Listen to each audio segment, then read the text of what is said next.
Hello everyone. आज जो हम नेक्स्ट टॉपिक करने जा रहे हैं कॉस्ट अकाउंटिंग का, वो है हमारा objectives of cost accounting. Objectives of cost accounting का क्या मतलब है कि हम जो है लागत लेखांकन में किन किन उद्देश्यों की पूर्ति जो है वो करते हैं। तो फर्स्ट ऑब्जेक्टिव आ गया आपका कॉस्ट अकाउंटिंग का, कॉस्ट एसर्टेनमेंट। कॉस्ट एसर्टेनमेंट का मतलब हुआ लागत का पता लगाना। तो लागत लेखांकन का मुख्य उद्देश्य ही, सबसे पहला उद्देश्य यही रहता है कि किन तरीकों से लागत का जो है पता लगाया जा सके, क्योंकि इसका मेन ऑब्जेक्टिव जो है कॉस्ट पर यूनिट या टोटल कॉस्ट या डिपार्टमेंट वाइज कॉस्ट जो है उसका पता लगाना रहता है।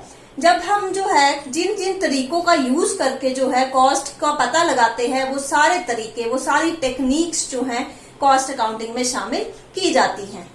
नेक्स्ट ऑब्जेक्टिव आ गया कॉस्ट कंट्रोल, कि लागत लेखांकन का अन्य मुख्य उद्देश्य जो है लागत को नियंत्रण करना भी रहता है।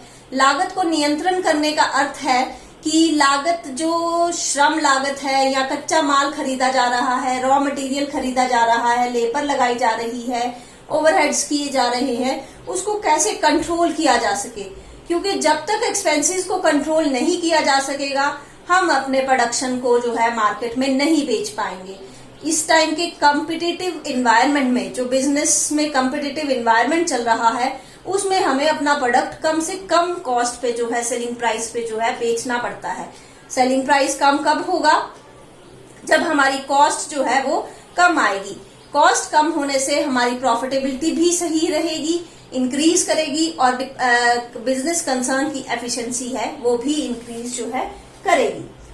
नेक्स्ट मेन ऑब्जेक्टिव आ गया कॉस्ट अकाउंटिंग का, फिक्सेशन ऑफ सेलिंग प्राइस, कि हम जो है इसमें सेलिंग प्राइस को फिक्स करना भी इसका एक उद्देश्य रहता है कि सेलिंग प्राइस कैसे फिक्स करना है।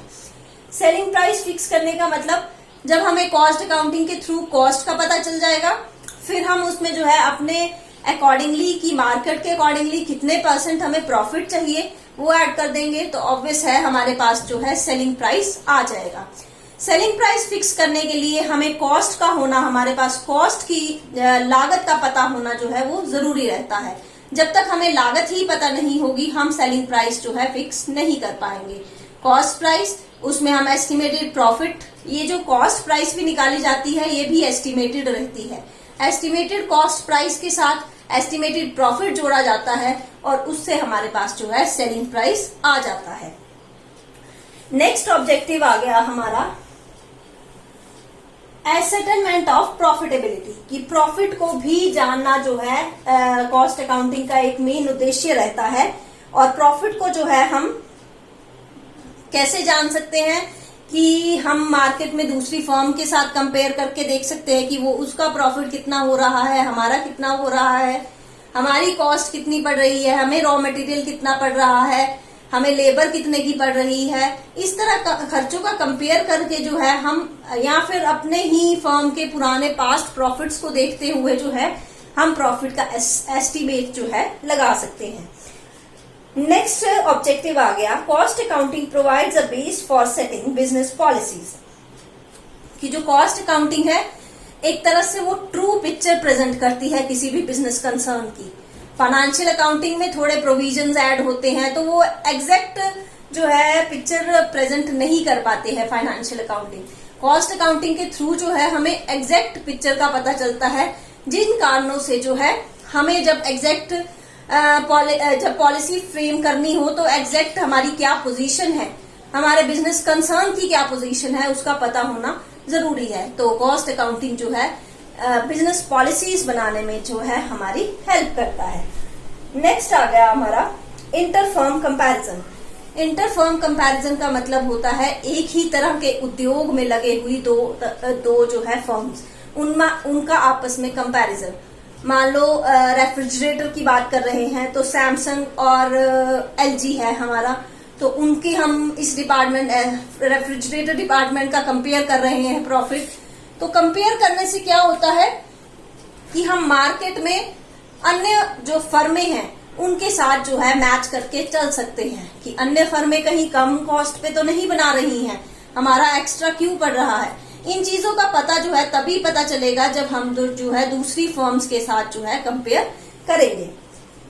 नेक्स्ट ऑब्जेक्टिव आ गया कंट्रोल ऑन वेस्टेज, कि वेस्टेज किसी भी तरह की हो सकती है। श्रम की वेस्टेज हो रही है, लेबर ऐसे ही आइडल बैठा हुआ है या लंच टाइम में आधे घंटे की जगह 2 घंटे लगा रहा है, तो वो वेस्टेज, या फिर रॉ मटेरियल की वेस्टेज स्टोर हाउस से जो है फैक्ट्री तक लाने में ही खराब कर दिया जाता है।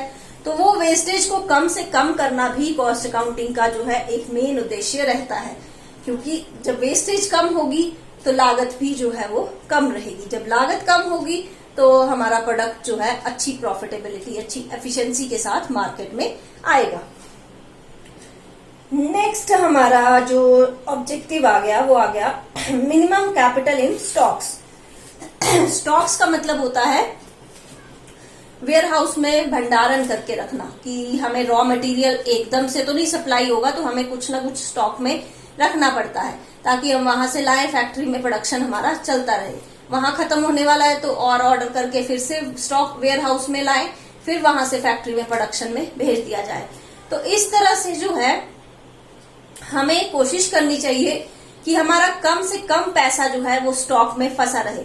अदरवाइज वेयर हाउस में स्टॉक पड़ा है ज्यादा आपके पास, ना वो प्रोडक्शन के लिए हेल्पफुल हो रहा है, क्योंकि प्रोडक्शन अभी पुराने स्टॉक के साथ ही चली हुई है, आपने पहले ही नए स्टॉक का ऑर्डर दे दिया, तो वो जो है खराब होने के चांसेस भी रहते हैं उसके, कि आग लग जाती है वेयर हाउस में, चोरी हो जाता है।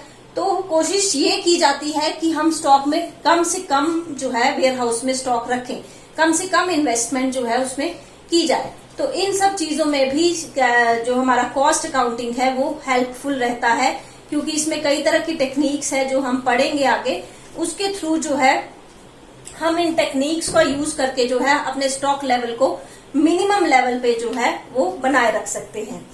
नेक्स्ट पॉइंट आ गया आपका इफेक्टिव इंफॉर्मेशन सिस्टम, कि लागत लेखांकन का जो एक मेन उद्देश्य और है वो time to time information provide करवाना है।